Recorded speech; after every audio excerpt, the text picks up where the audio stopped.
നമ്മൾ എന്തിനാ സഹോദരങ്ങളെ ഈ 40 ദിവസം തിരികെത്തിച്ചു വെക്കാൻ പറയും? കാരണം നമ്മൾ ഈ ശരീരത്തെ നല്ല വസ്ത്രമൊക്കെ ഇട്ട് ധൂപം വെക്കുമ്പോഴും ഒക്കെ ഈ ആത്മാവ് കണ്ടുകൊണ്ടിരിക്കുകയാണ് എന്താണ് ഈ ശരീരത്തിന്മേൽ ജീവനോടിരിക്കുന്നവർ ചെയ്യുന്നത്. ആത്മാവിന് സൂക്ഷ്മമായിട്ട് കാണാൻ പറ്റും എന്നാണ്.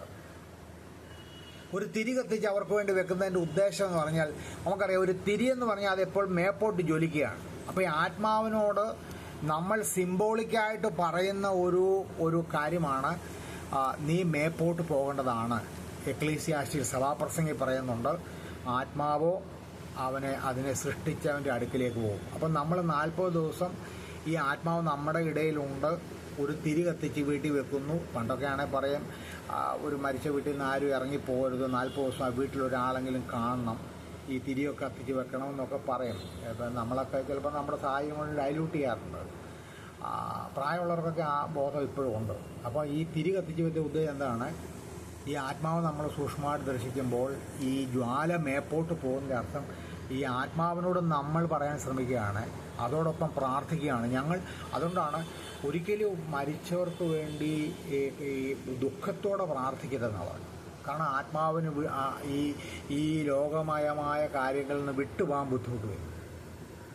പ്രത്യാശയോട് ഉപസിച്ച് പ്രാർത്ഥിക്കണമെന്ന് സഭ പഠിപ്പിക്കും.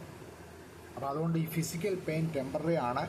അതുകൊണ്ട് ഒരിക്കലും ഇത് നമ്മുടെ നിൽക്കുന്നതല്ല. ഈ 4-ാം അധ്യായം നമ്മൾ 18 ശ്രദ്ധിക്കുക. പിന്നെ അതുപോലെ തന്നെയാണ് സഫറിങ് ഹാസ് എ പർപ്പസ്. ഈ കഷ്ടതകൾക്കെല്ലാം ഒരു ഉദ്ദേശമുണ്ട്.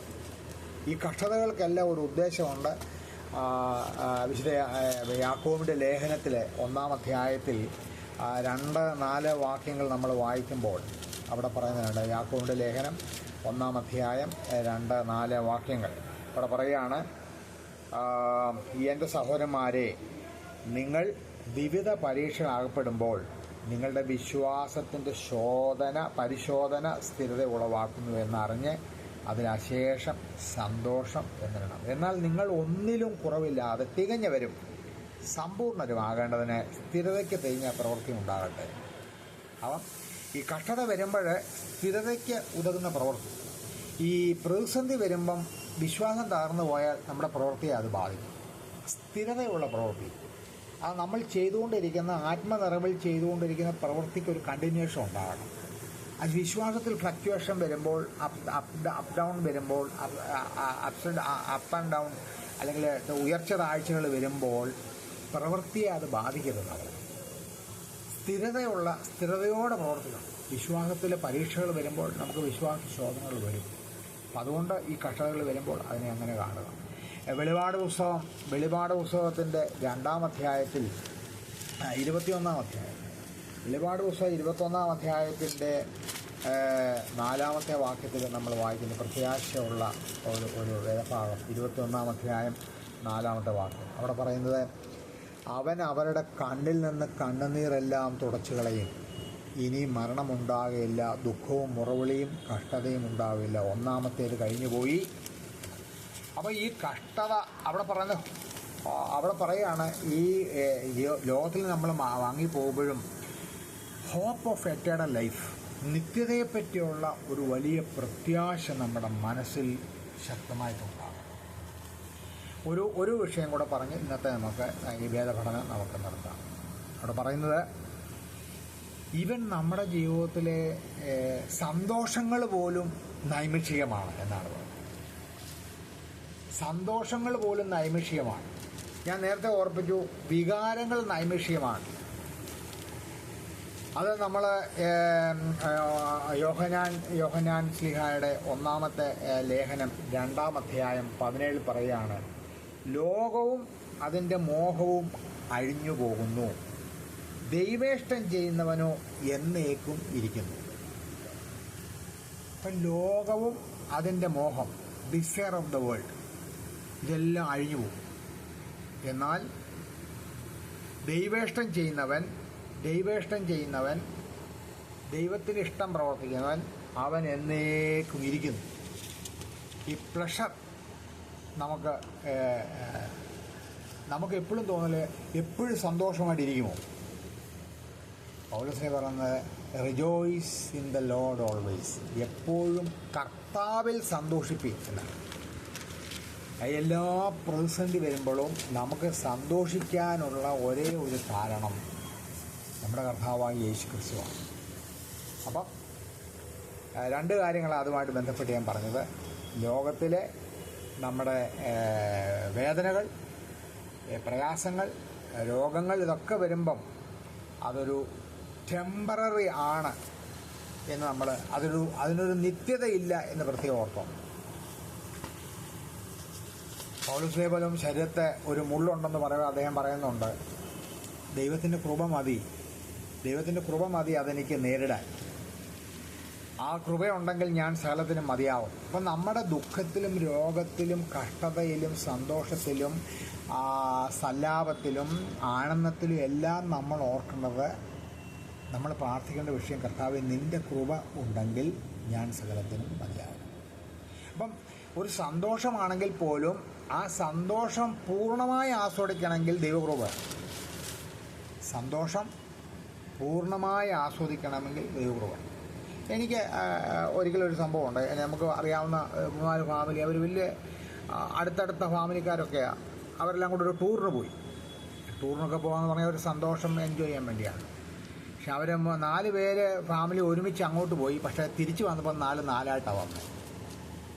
അപ്പോൾ അവരുടെ യാത്രയിൽ അവർ നമ്മൾ ഉദ്ദേശിച്ച പോലെ സന്തോഷം അവർക്ക് എൻജോയ് ചെയ്യാൻ പറ്റില്ല. അവിടെ വെച്ച് അവർ അടിച്ചു പിരിക്കും. ഇപ്പം നമ്മുടെയൊക്കെ കുടുംബത്തിൽ പ്രശ്നമുണ്ട്. സന്തോഷത്തിലാണെങ്കിലും അത് അതിൻ്റെ പൂർണ്ണതയിൽ ആസ്വദിക്കാൻ സാധിക്കുന്നുണ്ടോ? 1 പത്രോസ് ലേഖനം 5-ാം അധ്യായം 10-ാമത്തെ വാക്യം. എന്നാൽ അല്പകാലത്തേക്ക് കഷ്ടം സഹിക്കുന്ന നിങ്ങളെ ക്രിസ്തുവിൽ തൻ്റെ നിത്യതേജസ്സിനായി വിളിച്ചിരിക്കുന്ന സർവകൃപാലുവായ ദൈവം തന്നെ യഥാസ്ഥാനപ്പെടുത്തി ഉറപ്പിച്ച് ശക്തീകരിക്കും. ബലം എന്നേക്കുമുള്ളവന് ആമേൻ. ഇവിടെ അടിവരയിട്ടോണം. 1 പീറ്റർ chapter 5:10. എന്നാൽ അല്പകാലത്തേക്ക് കഷ്ടം സഹിക്കുന്ന നിങ്ങളെ, നമുക്ക് ലോകത്തിൽ കഷ്ടതയുണ്ട്. കർത്താവ് പറയാം, നിങ്ങൾക്ക് ലോകത്തിൽ കഷ്ടതയുണ്ട്, ഭയപ്പെടരുത്, ഞാൻ ലോകത്തെ ജയിച്ചിരിക്കുന്നു. അതാണ് കർത്താവ് പറഞ്ഞ വചനം. അപ്പോൾ കഷ്ടതയുണ്ട് ലോകത്തിൽ. അപ്പോൾ അല്പകാലത്തേക്ക് കഷ്ടം സഹിക്കുന്ന നിങ്ങളെ ക്രിസ്തുവിൽ തൻ്റെ നിത്യ തേജസ്സിനായി വിളിച്ചിരിക്കുന്ന ആരാണ് വിളിച്ചത്? സർവകൃപാലുവായ ദൈവം തന്നെ യഥാസ്ഥാനപ്പെടുത്തി ഉറപ്പിച്ച് ശക്തീകരിക്കും. ബലം എന്നേക്കും ഉള്ളവനായ ദൈവത്തിന് സ്തോത്രം. ആമേൻ. ദൈവനാമം മഹത്വപ്പെടട്ടെ. സഹോദരങ്ങളെ, നമ്മുടെ ജീവിതം ഒരു താൽക്കാലികമാണ്. അതെത്ര കാലമായിക്കോട്ടെ. പക്ഷെ അത് കർത്താവിന് വേണ്ടി ജീവിക്കുവാനും ക്രിസ്തുവിൽ സന്തോഷിക്കുവാനും. പൗലോസ് കാരാഗ്രഹത്തിൽ കിടക്കുമ്പോൾ പറയാണ്, rejoice in the Lord always, എപ്പോഴും കർത്താവിൽ സന്തോഷിക്കും. ദൈവം നമുക്ക് തന്നിരിക്കുന്ന ഒന്നും മോശമല്ല. അത് ആരോഗ്യമാകട്ടെ, പണമാകട്ടെ, സ്ഥിതി ആകട്ടെ, എന്തെല്ലാം സാധ്യത ദൈവത്തിൻ്റെ കൃപയാണ്. പക്ഷേ അതിൽ മതിമറന്ന് അഹങ്കാരികളായിട്ട് തീരരുത്.